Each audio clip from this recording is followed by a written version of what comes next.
Le titre de ce livre, Le cœur de l'homme, il est écrit par Gospel Mission Publisher. Gospel Mission Publisher. Nous sommes présentement au deuxième tableau, le titre du deuxième tableau, Le cœur de péché, la recherche du salut. Le cœur de péché, la recherche du salut.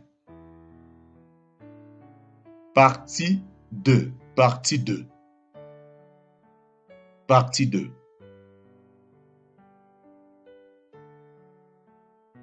Notre corps que nous aimons tant, que nous habillons, nourrissons et embellissons, et que nous soignons afin de satisfaire ses convoitises, mourra et dépérira, dévoré par les vers.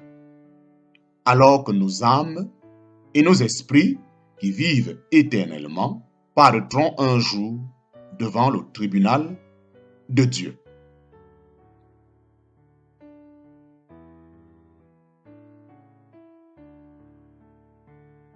Nous voyons ici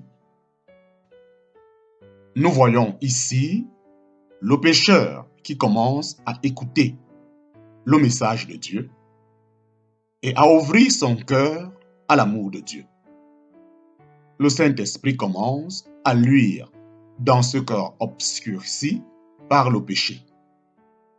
La lumière de Dieu pénètre dans son temple et en chasse toutes les ténèbres.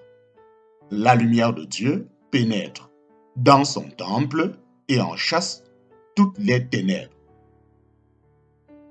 La Pâque juive était proche et Jésus monta à Jérusalem. Il trouva les vendeurs de bœufs, de brebis et de pigeons, ainsi que les changeurs de monnaie installés dans le temple. Alors, il fit un fouet avec des cordes et les chassa tous du temple, ainsi que les brebis et les bœufs. Il dispersa la monnaie des changeurs et renversa leur table. Et il dit aux vendeurs de pigeons, « Enlevez cela d'ici. Ne faites pas de la maison de mon Père une maison de commerce. » Jean chapitre 2, verset 13 à 16. Jean chapitre 2, verset 13 à 16. La Pâque juive était proche et Jésus monta à Jérusalem. Il trouva les vendeurs de bœufs, de brebis et de pigeons, ainsi que les changeurs de monnaie installés dans le temple. Alors, il fit un fouet avec des cordes et les chassa tous du temple, ainsi que les brebis et les bœufs. Il dispersa la monnaie des changeurs et renversa leur table. Et il dit aux vendeurs de pigeons, « Enlevez cela d'ici. Ne faites pas de la maison de mon Père une maison de trafic. » Jean chapitre 2, versets 13 à 16. Jésus entra dans le temple, entre parenthèses de Dieu. Il chassa tous ceux qui vendaient et qui achetaient dans le temple. Il renversa les tables des changeurs de monnaie et les sièges des vendeurs de pigeons. Il leur dit, « Il est écrit, mon temple sera appelé une maison de prière, mais vous en avez fait une caverne de voleurs. » Matthieu chapitre 21, verset 13. Matthieu chapitre 21, verset 12 et 13. Jésus entra dans le temple, en parenthèse de Dieu. Il chassa tous ceux qui vendaient et qui achetaient dans le temple. Il renversa les tables des changeurs de monnaie et les sièges des vendeurs de pigeons. Il leur dit, « Il est écrit, mon temple sera appelé une maison de prière, mais vous en avez fait une caverne de voleurs. » Matthieu chapitre 21, versets 12 et 13. Les différents animaux, les différents animaux représentant les péchés sont mis en fuite. C'est pourquoi, cher lecteur, permets à Jésus, qui est la lumière du monde, d'entrer dans ton cœur afin que celui-ci soit débarrassé des ténèbres et de leurs œuvres, comme le montre cette image. C'est pourquoi, cher lecteur, permets à Jésus, qui est la lumière du monde, d'entrer dans ton cœur afin que celui-ci soit débarrassé des ténèbres et de leurs œuvres, comme le montre cette image. Jésus a dit, « Je suis la lumière du monde, celui qui me suit ne marchera pas dans les ténèbres. » Jésus a dit, « Je suis la lumière du monde, celui qui me suit ne marchera pas dans les ténèbres, mais il aura la lumière de la vie. » Jean chapitre 8, verset 12. Je suis la lumière du monde, celui qui me suit ne marchera pas dans les ténèbres, mais il aura la lumière de la vie. En parenthèse, Jean chapitre 8, verset 12. Jamais tu ne pourras chasser de ton cœur les ténèbres par tes propres efforts. Jamais tu ne pourras chasser de ton cœur les ténèbres par tes propres efforts, par ta propre sagesse ou par la sagesse des autres. Jamais tu ne pourras chasser de ton cœur les ténèbres par tes propres efforts, par ta propre sagesse ou par la sagesse des autres. Je ne comprends pas ce que je fais. Je ne fais pas ce que je veux et je fais ce que je déteste. Or, si je fais ce que je ne veux pas, je reconnais par là que la loi est bonne. En réalité, ce n'est plus moi qui agis ainsi, mais le péché qui habite en moi. En effet, je sais que le bien n'habite pas en moi, c'est-à-dire dans ma nature propre.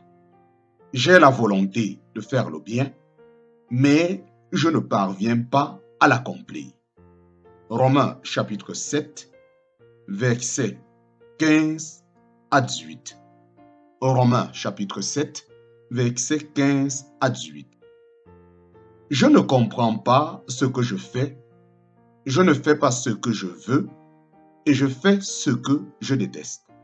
Or, si je fais ce que je ne veux pas, je reconnais par là que la loi est bonne. En réalité, ce n'est plus moi qui agis ainsi, mais le péché qui habite en moi. En effet, je sais que le bien n'habite pas en moi, c'est-à-dire dans ma nature propre.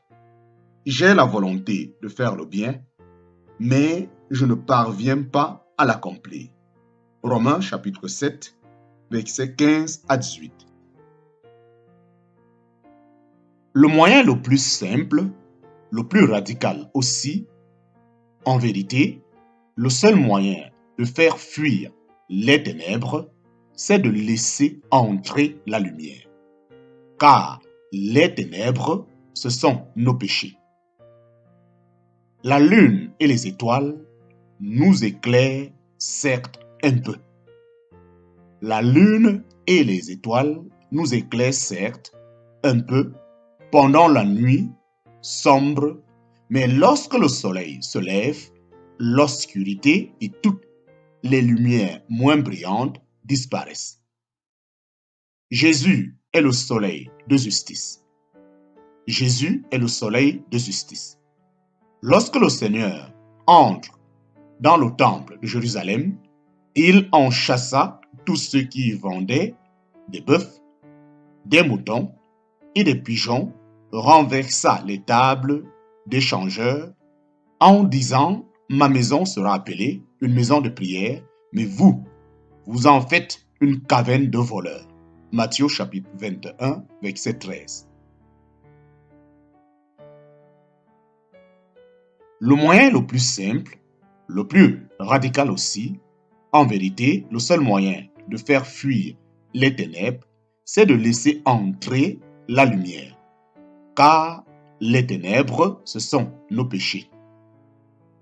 La lune et les étoiles nous éclairent, certes un peu pendant la nuit sombre. Mais lorsque le soleil se lève, l'obscurité et toute la lumière moins brillante disparaissent. Jésus est le soleil de justice. Jésus est le soleil de justice. Car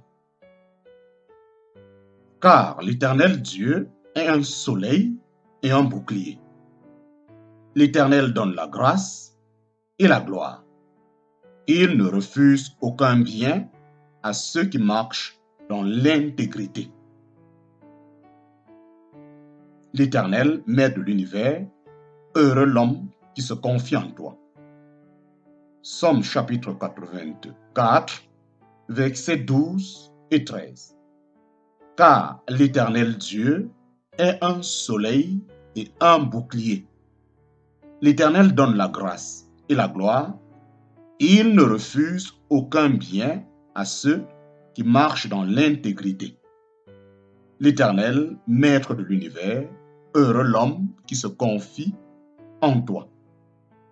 Somme chapitre 84, versets 12 et 13.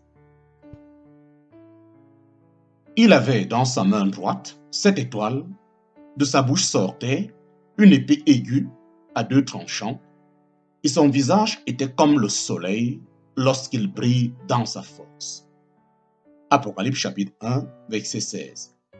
Il avait dans sa main droite 7 étoiles, de sa bouche sortait une épée aiguë à 2 tranchants, et son visage était comme le soleil lorsqu'il brille dans sa force.